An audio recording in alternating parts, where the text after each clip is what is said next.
नमस्कार दोस्तों, मैं अंकुर उपाध्याय स्वागत करता हूं आप सभी का एक बार फिर से अपनी नई वीडियो में।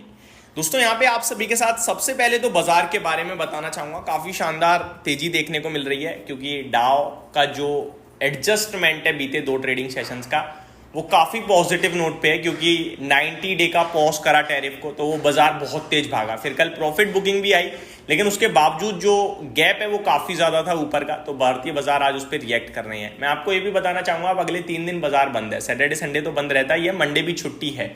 तो मार्केट में 3 लंबी छुट्टी से पहले आई थिंक जो ट्रेडर्स है ना वो उतना कॉन्फिडेंट नहीं होंगे, तो लॉन्ग पोजीशन थोड़ी कम बनेंगी। लेकिन मार्केट में स्ट्रेंथ बहुत दिख रही है। आपको बाजार में और तेजी खेलनी चाहिए या नहीं खेलनी चाहिए इसके ऊपर आऊंगा, लेकिन उससे पहले मैं आपको अपडेट दे देता हूं। निफ्टी 22,800 के ऊपर कंफर्टेबली ट्रेड कर रहा है, ये बहुत अच्छी बात है। सेंसेक्स 75,000 के ऊपर 0.25% की तेजी में है। बैंक निफ्टी 51,000 के नीचे ट्रेड कर रहा है। 51,000 के ऊपर करे, स्पेशली 51,200 के ऊपर तो ज्यादा अच्छा रहेगा। मिड कैप इंडेक्स 1.5% ऊपर है, तो स्मॉल कैप में 2% की तेजी है और मार्केट ब्रेथ है बहुत ही दमदार। मात्र 220 शेयर्स नेगेटिव हैं, जिसके सामने 2222 शेयर्स पॉजिटिव है, यानी एक गिरने वाले शेयर के सामने 10 बढ़ने वाले शेयर हैं, तो बहुत तगड़ा रेशो है। मेटल इंडेक्स कमाल कर रही है, 0.4% ऊपर है, तो फार्मा ऑटो में 2% की तेजी दिख रही है। टॉप गेनर में ग्रेविटा इंडिया है, शारदा एनर्जी है, वॉकहार्ट फार्मा है, कैप्लिन पॉइंट है, डिक्सन टेक्नोलॉजीज है। टॉप लूजर्स में मुथूट फाइनेंस है जो 6% नीचे है, आवास फाइनेंशियल है जो 5% नीचे है, मैक्स हेल्थ, ज्योति लैब, इरिस लाइफ साइंसेज में भी गिरावट देखने को मिल रही है। अब निफ्टी में क्या यहां से और तेजी होगी, इसको लेकर मैं आपके साथ सिर्फ 2 चीजें बोलूंगा। पहली, आप डाउ फ्यूचर्स पे नजर बना के रखिए। अगर डाउ फ्यूचर्स स्ट्रेंथ दिखाते हैं और ऊपर जाते हैं तो ऊपर जाएगा निफ्टी भी। अगर डाउ फ्यूचर स्ट्रेंथ नहीं दिखाते हैं और गिरते हैं तो गिरावट में निफ्टी थोड़ा नीचे आ सकता है। और Dow future flat to positive या फ्लैट टू नेगेटिव रहते हैं तो निफ्टी 22,800 के करीब ही रहेगा। सिंपल है, कुछ करना सोचना है ही नहीं इसमें। केवल डाउ फ्यूचर्स को देखो और भारतीय बाजार को देखो। ट्रेड करके फायदा नहीं है, विक्स बहुत हाई है तो आपका प्रीमियम ज्यादा लग जाएगा, जहां पे प्रीमियम डिके की वजह से आपको लॉसेज आने के चांसेस ज्यादा है। ऊपर से 3 दिन बाजार अगर बंद रहेगा तो फिर वैसे ही प्रीमियम बहुत हाई हो जाएंगे। अब आता हूं दोस्तों कुछ इंपॉर्टेंट चीजों पे। 2 कंपनियों के नतीजे आए हैं, एक एक करके दोनों के रिजल्ट्स आपके साथ शेयर करता हूं। टीसीएस, आनंद राठी। टीसीएस के शेयर करता हूं सबसे पहले, माफ कीजिएगा।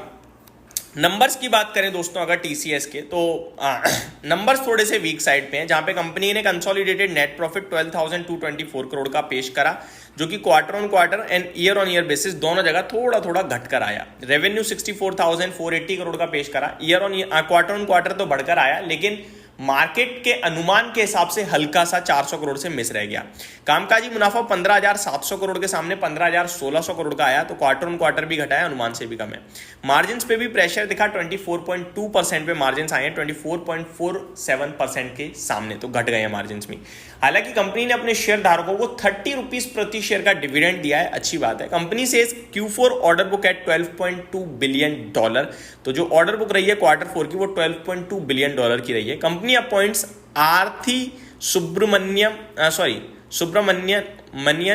As executive director, president and को, तो ये कंपनी की तरफ से एक मैनेजमेंट अपडेट थी। Company executive says expect FY26 to be better than FY25 based despite short term uncertainties. ये बहुत अच्छी बात है।